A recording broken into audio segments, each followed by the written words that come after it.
Hey there, it's David H. Lawrence the 17th. I'm sure you have experienced, as I have, the opinions of people who aren't in the business. They're not performers, they're not actors, they're not voiceover talent, wanting to tell you how to do your job better. I read articles all the time, especially from people who are business advisors on how to use video or how to be on camera or how to talk on a podcast or how to be authoritative. And some of the advice is suspect, some of it is downright wrong. But in this case, the article that I read is a profile of a guy by the name of Adam Lisagor, who has a company here in Los Angeles. I think it's called Sandwich Video. And they make really high-end explainer videos. And we think of explainer videos as here's how to bold in Microsoft Word or whatever. This is our company. This is what we do. Well, that's the kind of thing that he does, but he does it for really big brands like StichFix and Etsy and Lyft and Airbnb and Square and Slack and Facebook and Apple. I mean, he does high-end crowdsourcing videos, crowdfunding videos for clients on Indiegogo and on Kickstarter. And he does a lot of the work himself. And this reminds me of a couple of people in history who have been really good, man on the street kind of people. They didn't have big careers as actors or as performers, but they just had this kind of charm about them that really played well on camera or on mic, and they were able to build a business about it. And I read through the article thinking, oh, this is going to be another series of tips that really don't make sense, but they make sense for him. The fallacy of it works for me, it works for everybody. And it turns out he knows a thing or two about making an effective video. And he starts with 3 questions, and then he has 5 tips. So I'm going to share them with you. The 3 questions is figure out what your ultimate goal is. And that's okay. You don't have to figure it out because here's the ultimate goal. With any video, it's to explain why something exists, why a product or service exists, and why it's useful to a client. Now, that sounds pretty straightforward, but a lot of people miss that. They want to talk about, how cool it is or how cheap it is or how well designed it is. Now, why it exists is to solve a problem. Always. We talk about that in the commercials class. Your number one job is to help the listener or viewer solve a problem, right? People try to be funny. This is the second tip. He says, people try to be funny. Not everybody's funny. And it's hard to tell the CEO of a company who's paying your bill, you're not really that funny. I mean, you're okay, and it's nice to have a conversation with you, but you're not a funny guy. So don't write a script to be funny if you're not funny, if you can't pull it off.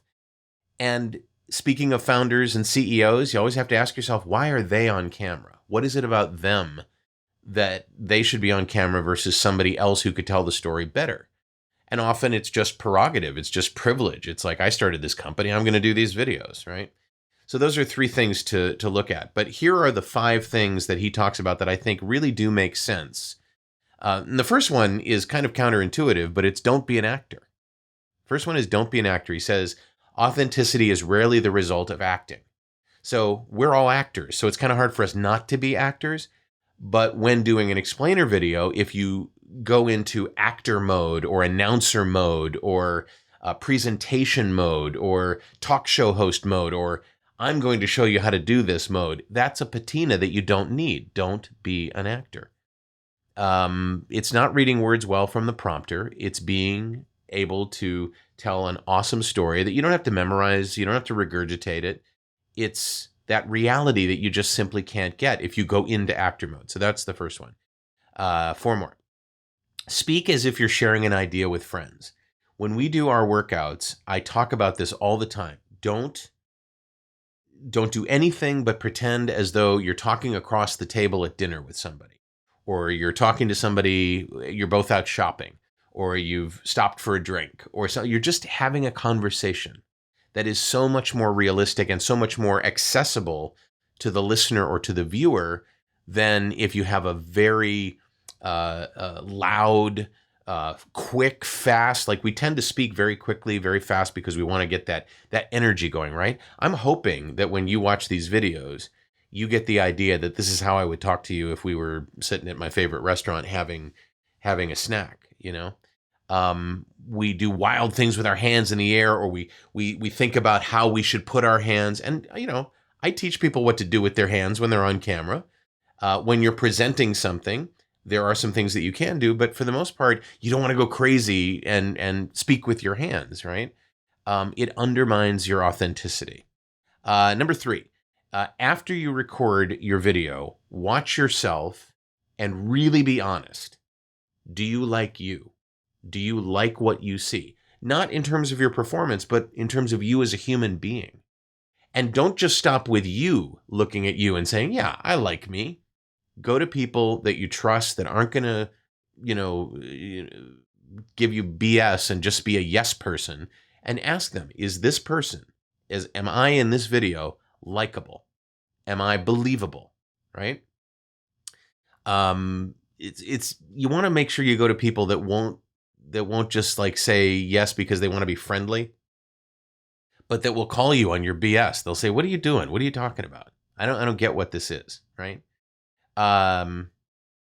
Number 4 is also something. This is why this article appealed to me, because it's a lot of what we've talked about in these videos. Number 4 is get started. Don't worry about setup and equipment. Just find a video style that speaks to you.